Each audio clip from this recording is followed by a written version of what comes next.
ಶಿವಮೊಗ್ಗದ ಆಲಮಪ್ರಭು freedom park ಮೈದಾನದಲ್ಲಿ ಸುವರ್ಣ news ಮತ್ತು ಕನ್ನಡಪ್ರಭ ಪ್ರಾಯೋಜಿತ 4 ದಿನಗಳ ಕಾಲ ನಡೆದ ಶೆಟ್ಟರ ಸಂತೆಯ ಮೇಳ ನಿನ್ನೆ ಅದ್ದೂರಿಯಾಗಿ ಮುಗಿದಿದೆ. ಕೊನೆಯ ದಿನವಾದ ನಿನ್ನೆ ವಾಸು ದೀಕ್ಷಿತ್ ನೇತೃತ್ವದಲ್ಲಿ ಭಜನ್ ಜಾಮಿಂಗ್ ಸಂಗೀತ ಸಂಜೆಯ ಮೂಲಕ ಸಮಾರೋಪ ಕಂಡಿತು.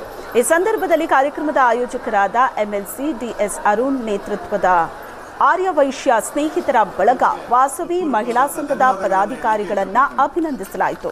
4 ದಿನಗಳಿಂದ ಶಿವಮೊಗ್ಗದ ಜನತೆ ಸಾವಿರಾರು ಸಂಖ್ಯೆಯಲ್ಲಿ ಶೆಟ್ಟರ ಸಂತೆಯ ಮೇಳದಲ್ಲಿ ಪಾಲ್ಗೊಂಡು ವಿವಿಧ ಬಗೆಯ ತಿಂಡಿ ತಿನಿಸುಗಳ ಸವಿಯ ರುಚಿ ಸವಿದರು.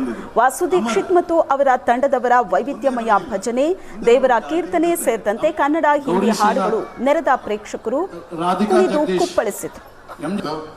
ಹಾಗೆ ತಂಡಗಳ ರಚನೆ ಮಾಡಿ ಎಲ್ಲರ ಮನೆಗೆ ಹೋಗಿ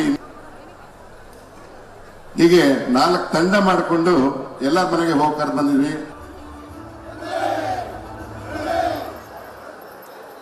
ಮಹಿಳೆ ಹೊರಗಡೆ ಬರದೆ ಒಂದು ಸಂಘವನ್ನ ಕಟ್ಟುವಂತಹ ಕಲ್ಪನೆ ಇಲ್ಲದೇ ಇರುವಂತಹ ಸಂದರ್ಭದಲ್ಲಿ 50 ವರ್ಷದ ಹಿಂದೆ ಮಹಿಳೆಯರು ಸೇರಿ ಒಂದು ಸಂಘವನ್ನ ಪ್ರಾರಂಭ ಮಾಡಿದಂತಹ ಸಂಘ ಇವತ್ತು 50 ವರ್ಷ ಸಂಪೂರ್ಣವಾಗಿದೆ. ಆ 50 ವರ್ಷದ ಹಾದಿಯಲ್ಲಿ 30 ಜನ ಹಿಂದಿನ ಅಧ್ಯಕ್ಷಗಳಿಗೆ ಒಂದೇ ವೇದಿಕೆಯಲ್ಲಿ ಸೇರಿ ಅವರಿಗೆ ಸನ್ಮಾನ ಗೌರವವನ್ನು ಕೊಡುವಂಥದ್ದನ್ನು ಕೂಡ ಆಯ್ತು. ಹಾಗೆ ಇವತ್ತು 4ನೇ ದಿವಸ ನಿಮಗೋಸ್ಕರ ನಾವು ವಾಸು ದೀಕ್ಷಿತ್ ಅವರ ಪರಿಚಯ ಆದಾಗ ಶಿವಮೊಗ್ಗದಲ್ಲಿ ಯಾಕೆ ಮಾಡಬಾರ್ದು ಅನ್ನೋವಂಥದ್ದಿತ್ತು. 5ನೇ ತಾರೀಕು ಅಂದಾಗ ತುಂಬಾ ಜನಕ್ಕೆ ಅನ್ನಿಸ್ತು RCB ವರ್ಸಸ್ CSK ಮ್ಯಾಚು, ಅವತ್ತು ಯಾರು ಬರ್ತಾರೆ ಅಂತ. ಮ್ಯಾಚ್ಗಳು ಬರ್ತಾ ಇರುತ್ತೆ, ಹೋಗ್ತಾ ಇರುತ್ತೆ, IPL ಇನ್ನೂ ಬಹಳ ಮ್ಯಾಚ್ಗಳಿದೆ.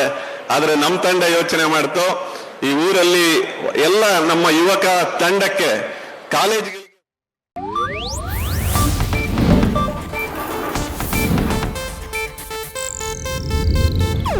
ಇದು ಏಷ್ಯಾನೆಟ್ ನ್ಯೂಸ್ ನೆಟ್ವರ್ಕ್ ಪ್ರಸ್ತುತಿ.